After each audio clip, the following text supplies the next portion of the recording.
السلام علیکم ورحمۃ اللہ وبرکاتہ۔ آج کے خطبے کا عنوان ہے دوبارہ جی اٹھنے پر ایمان رکھنا۔ الحمدللہ والصلاۃ والسلام علی رسول اللہ، اما بعد۔ یقیناً تمام تعریفیں اللہ کے لیے ہیں، ہم اس کی حمد اور تعریف بیان کرتے ہیں، اور میں گواہی دیتا ہوں کہ اللہ کے سوا کوئی بھی معبود برحق نہیں، وہ یکتا ہے، اکیلا ہے، اس کا کوئی بھی شریک نہیں۔ اور میں یہ بھی گواہی دیتا ہوں کہ جناب محمد رسول اللہ صلی اللہ علیہ وسلم اللہ تعالیٰ کے بندے اور اس کے آخری رسول ہیں۔ اللہ تعالیٰ آپ پر، آپ کی آل پر اور تمام صحابہ کرام پر ڈھیروں درود و سلامتی نازل فرمائے۔ حمد و ثنا کے بعد، اے اللہ کے بندو، دنیا کی راحت و مصیبت بعض اوقات تو امتحان اور آزمائش ہوتی ہے اور کبھی عذاب بھی بن جاتی ہے، مگر وہ عمل کا پورا بدلہ نہیں ہوتا بلکہ ایک نمونہ ہوتا ہے، کیونکہ یہ سب کچھ چند روز اور محض عارضی ہے۔ اصل بدلہ وہ راحت و کلفت ہے جو ہمیشہ قائم رہنے والی ہے اور جو اس عالم سے گزرنے کے بعد عالم آخرت میں آنے والی ہے، اسی کا نام روز جزا ہے۔ اور جب یہ معلوم ہو گیا کہ نیک و بد عمل کا بدلہ یا پورا بدلہ اس دنیا میں نہیں ملتا، اور عدل و انصاف اور عقل کا تقاضا ہے کہ نیک و بد اچھا اور برابر اور برا نہ رہے، بلکہ ہر عمل کی مکمل جزا یا سزا ملنی چاہیے۔ اسی لیے ضروری ہے کہ اس عالم کے بعد کوئی اور عالم ہو جس میں ہر چھوٹے بڑے اور ہر اچھے برے عمل کا حساب اور اس کی جزا یا سزا انصاف کے مطابق ملے۔ اسی کو قرآن کی اصطلاح میں روز جزا یا قیامت یا آخرت کہا جاتا ہے۔ قرآن نے خود اس مضمون کو وضاحت سے بیان فرمایا۔ فرمان باری تعالیٰ ہے، قیامت تو ضرور ہی آ کر رہے گی تاکہ ہر ایک عمل کا پورا بدلہ ہر عمل کرنے والے کو مل جائے۔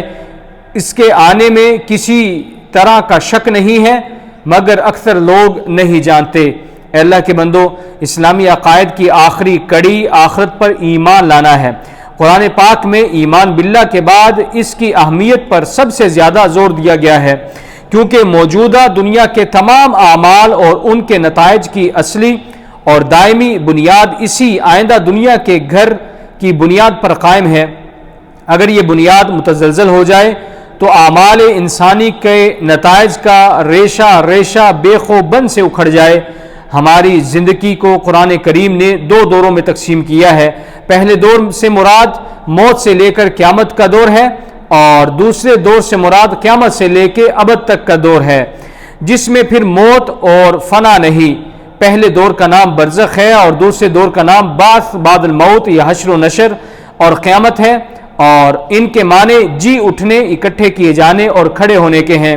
ان سب سے مقصود ایک ہی حقیقت کی طرف اشارہ ہے، اور وہ موجودہ دنیا کے خاتمے کے بعد دوسری دنیا کی زندگی ہے، جسے قرآن کریم میں دار الآخرہ اور عقبت دار وغیرہ کے ناموں سے یاد کیا گیا ہے۔ اللہ کے بندو، اس احساس کو دلوں میں مستحضر کرنا مقصود معلوم ہوتا ہے کہ جو زندگی انسان گزار رہا ہے، یہ زندگی ہمیشہ قائم نہیں رہے گی۔ اگرچہ علم کی حد تک ہر آدمی جانتا ہے کہ موت سے بہرحال ہمکنار ہونا ہے، کیونکہ ہر آدمی کے سامنے جنازے اٹھتے ہیں۔ موت و حیات کا سلسلہ جاری و ساری رہتا ہے۔ اس کے باوجود انسان کو اپنی موت کا خیال اور یقین بہت کم پیدا ہوتا ہے۔ آدمی زندگی کی ہمہ ہمی میں اس طرح مستغرق رہتا ہے کہ اسے بھول کر بھی یہ خیال نہیں آتا کہ ایک دن زندگی کے ان ہنگاموں کا خاتمہ بھی ہونے والا ہے۔ اس لیے آخرت کے تصور سے اسلام اپنے ماننے والوں میں یہ تصور راسخ کرنا چاہتا ہے کہ تم زندگی اور موت کے فاصلے کو زیادہ نہ جانو۔ زندگی کی حیثیت ایک حباب کی سی ہے جو ہوا کے ایک جھونکے سے کسی وقت بھی ٹوٹ سکتا ہے۔ اس لیے زندگی سے فائدہ ضرور اٹھاؤ، مگر آنے والے وقت کو ہر وقت یاد رکھو۔ اے اللہ کے بندو، ایک دفعہ حضور صلی اللہ علیہ وسلم رفع حاجت کے لیے نکلے۔ صحابی فرماتے ہیں کہ میں پانی کا برتن لے کر ہمراہ ہو گیا۔ حضور صلی اللہ علیہ وسلم آبادی سے نکل کر کھجوروں کے جھنڈ میں داخل ہوئے۔ رفع حاجت سے فارغ ہو کر باہر نکلتے ہی زمین پر بیٹھ کر آپ نے تیمم فرمایا، پھر مجھ سے پانی طلب کیا اور پانی استعمال کیا۔ میں نے بصد ادب عرض کی کہ حضور صلی اللہ علیہ وسلم، میں آپ سے بہت قریب تھا اور پانی میرے پاس آپ کے استعمال کے لیے حاضر بھی تھا، پھر بھی آپ نے تیمم فرمایا۔ تو آپ صلی اللہ علیہ وسلم نے ارشاد فرمایا، عبداللہ کیا مجھے اس بات کا یقین ہو سکتا تھا کہ میں پانی تک پہنچنے سے پہلے یا پانی مجھ تک پہنچنے سے پہلے اللہ کو پیارا نہ ہو جاؤں۔ اس سے تصور یہ دینا مقصود تھا کہ موت کو ہر وقت اپنے قریب جانو۔ اس لیے آخرت کے تصور میں پہلا تو یہ تصور ہے جو دلوں میں اتارنا مقصود ہے، اور ساتھ ہی یہ بات بھی کہ موت اصلاً زندگی کی فنا کا نام نہیں، بلکہ تمہیں جن ذمہ داریوں کی ادائیگی کے لیے دنیا میں بھیجا گیا تھا اور تمہیں اس زندگی کی صورت میں ایک مہلت عمل دی گئی تھی، موت اصلاً اس کے خاتمے کا نام ہے۔ یعنی یہ اس طرح کی فنا نہیں ہے جیسی فنا دوسری غیر مکلف مخلوقات پر طاری ہوتی ہے، جس طرح ایک حباب ٹوٹتا ہے، پھول مرجھا کے ٹہنی سے گر جاتا ہے، پتے خزاں میں جھڑنے لگتے ہیں، یا کوئی حیوان اپنی طبی عمر کو پہنچ کر سفر حیات ختم کر دیتا ہے، کیونکہ ایک پھول کو چند روز بہار کے لیے پیدا کیا گیا تھا، سو وہ پوری ہو گئی، پتوں کو چند دنوں تک سایہ دینا تھا، وہ دے چکے، ہر حیوان کو اپنی جبلی ذمہ داریاں پورا کرنا تھی، وہ کر چکا، اب اس کے فنا کے سوا اور کچھ نہیں۔ مگر انسانی موت فنا نہیں بلکہ اپنی ذمہ داریوں سے واپسی سے عبارت ہے کہ اسے ایک خاص مقصد حیات اور ذمہ داریاں دے کر دنیا میں بھیجا گیا تھا، اب اسے اس سے واپس بلایا جا رہا ہے۔ اس لیے قرآن کریم نے اس واپسی کو اللہ کی طرف روح کی بازگشت قرار دیا ہے۔ فرمان باری تعالی ہے، اے نبی کہہ دیجئے بے شک وہ موت جس سے تم بھاگتے ہو اس سے ملنا ہی ہے، پھر تم اس خدا کے پاس لوٹائے جاؤ گے جو حاضر و غائب کو جاننے والا ہے، اور وہ تم کو تمہارے کرتوت بتلا دے گا۔ مزید ارشاد فرمایا، تم سب کو خدا ہی کی طرف لوٹ کر جانا ہے، اور پھر یہ اللہ کی طرف لوٹنا ہر صورت میں ہوگا، چاہے آدمی اس کی خواہش رکھتا ہو یا اس سے نفرت کرتا ہو۔ یہ ایک اٹل اللہ کی سنت ہے جس سے کبھی مفر نہیں۔ مزید اللہ تعالیٰ ایک اور مقام پر ارشاد فرماتے ہیں، ہرگز نہیں جب روح ہنسلی تک آ پہنچے اور لوگ کہیں کہ اب کون ہے جھاڑ پھوک کرنے والا، بچانے والا، اور سمجھو کہ اب جدائی کا وقت آ گیا اور پنڈلی سے لپٹ گئی، اس دن تمہیں پروردگار کی طرف ہانکا جانا ہے۔ البتہ فرق یہ ہے کہ وہ بد نصیب جنہوں نے کفر و شرک کی زندگی گزاری اور ان کو کبھی اس بات کا خیال نہ آیا کہ اللہ کی طرف لوٹ کر ہمیں جانا ہے، ان کی واپسی تو اس طرح ہوگی جیسے کسی جانور کو ہانک کر لے جایا جاتا ہے، کیونکہ اللہ تعالیٰ قرآن مجید میں ارشاد فرماتے ہیں، اور اگر تم دیکھو جس وقت گنہگار موت کی بے ہوشی میں ہوں گے اور فرشتے ہاتھ کھولے کہہ رہے ہوں گے کہ نکالو اپنے جسموں کے اندر سے اپنی روحوں کو، آج تم کو اس پر ذلت کی سزا ملے گی کہ تم خدا کی شان میں جھوٹی باتیں کہتے تھے اور اس کے حکموں کو ماننے سے غرور کرتے تھے، اور تم ایک ایک کر کے تنہا جیسے ہم نے پہلی بار تم کو پیدا کیا تھا ہمارے پاس چلے آؤ گے، اور جو سامان و اسباب تم کو دیا گیا تھا جس میں تم غرور کیا کرتے تھے، ان تمام چیزوں کو اور ان تمام اسباب کو تم پیچھے چھوڑاؤ گے۔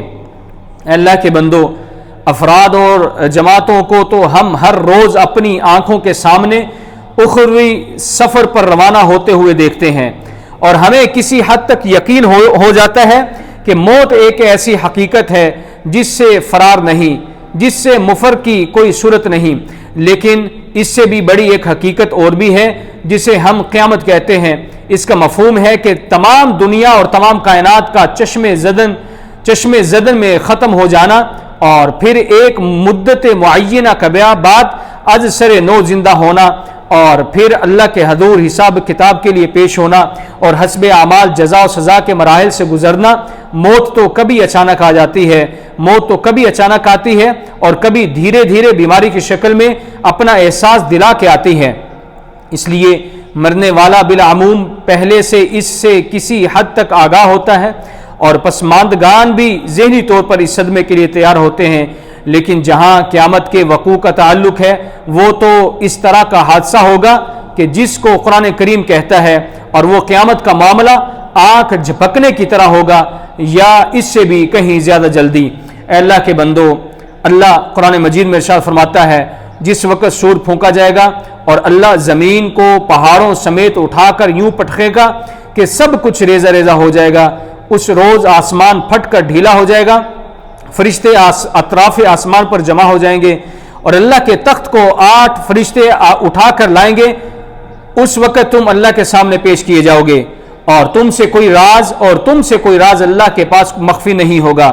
مزید ارشاد فرمایا وہ متنبع کرنے والی چیز، وہ کیا ہے متنبع کرنے والی چیز، اور تم کو کس نے بتلایا کہ کیا ہے متنبع کرنے والی چیز؟ یہ وہ چیز ہے جب لوگ پریشان پروانوں کی طرح اور پہاڑ روئی کی گالوں کی طرح ہوں گے۔ مزید اللہ تعالیٰ ایک اور مقام پر ارشاد فرماتے ہیں جب یہ زمین دوسری زمین سے بدل دی جائے گی اور لوگ نکلیں گے اللہ کی طرف جو ایک قہار ہے۔ مزید فرمایا جب آسمان پگھلے ہوئے تانبے کی طرح اور جب پہاڑ روئی کے گالوں کی مانند ہو جائیں گے۔ مزید ارشاد فرمایا کہ روز قیامت کی قسم اور گناہ پر ملامت کرنے والے نفس کی قسم، یوم الحساب آ کر رہے گا۔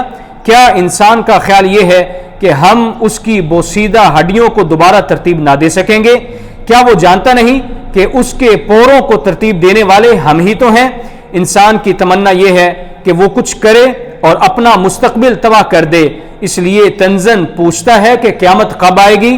اسے کہو اس دن جب آنکھیں پتھرا جائیں گی، چاند سیاہ ہو جائے گا اور سورج و چاند اکٹھے کر دیے جائیں گے، اس وقت انسان پوچھے گا کہ ہے کوئی راہ فرار؟ ہرگز نہیں، آج کوئی جائے پناہ نہیں۔ سب اللہ کے حضور اللہ کے سامنے پیش کیے جائیں گے اور انہیں اگلے پچھلے تمام اعمال کی خبر دی جائے گی۔ مزید ایک اور جگہ پر اللہ تعالیٰ شاہ فرماتے ہیں جب آفتاب بے نور ہو جائے گا، جب ستارے تاریک ہو جائیں گے، جب پہاڑ چلا دیے جائیں گے۔ مزید ایک اور مقام پر ارشاد فرمایا جب آسمان پھٹ جائیں گے اور جب ستارے بکھر جائیں گے اور جب سمندر چلا دیے جائیں گے اور جب قبر کے لوگ زندہ کیے جائیں گے، اس وقت روح نے جو کچھ پہلے کیا تھا اور جو اس نے آگے بھیجا تھا وہ سب کچھ جان لے گا۔ اللہ تعالیٰ مزید ارشاد فرماتے ہیں جب آسمان پھٹ جائیں گے اور وہ اپنے مالک کی فرما برداری کریں گے اور وہ فرما برداری کے ہی لائق ہے، جب زمین پھیلائی جائے گی اور جو کچھ اس میں ہے اگل دے گی اور خالی ہو جائے گی۔ مزید ایک اور مقام پر ارشاد فرمایا کہ جب زمین خوب ہلائی جائے گی اور وہ اپنا بوجھ نکال دے گی اور انسان کہے گا زمین کو کیا ہو گیا ہے، اس دن وہ اپنی حالت بیان کر دے گی۔ اے اللہ کے بندو، ان تمام تر تفصیلات سے آپ اندازہ کر سکتے ہیں کہ کس طرح کائنات کی ہر چیز شکست و ریخت کا شکار ہوگی اور کس طرح ایک ہماگیر تباہی جملہ مخلوقات اور ہر زیرو کو اپنی گرفت میں لے لے گی، اور یہ سب کس قدر اچانک چشمے زدن میں ہوگا۔ ہر دور کی طرح آج بھی عقل کے پرستار اس تمام صورتحال کو سمجھنے سے قاصر ہیں اور وہ اسے ناقابل وقوع اور خلاف عقل گردانتے ہیں، حالانکہ یہ صرف ان کی عقل کا پھیر اور عدم علم کا نتیجہ ہے۔ اے مومنو، اب کوئی وجہ نہیں کہ ہم جسمانی، مادی اور طبیعتی اشیاء کے علت و معلول کے رشتے کو جانیں اور اس پر یقین بھی کریں، لیکن قیامت جو اس کا منطقی نتیجہ اور عقلی تقاضا ہے اس کو سمجھنے سے انکار کر دیں اور اس پر اشتباہات وارد کریں۔ اللہ تعالیٰ قرآن کریم کو ہمارے لیے چشمہ ہدایت بنائے اور اس کی آیات سے ہمیں خوب تر خوب مستفید ہونے کی توفیق عطا فرمائے۔ سبحان ربک رب العزت عما یصفون وسلام علی المرسلین والحمد للہ رب العالمین۔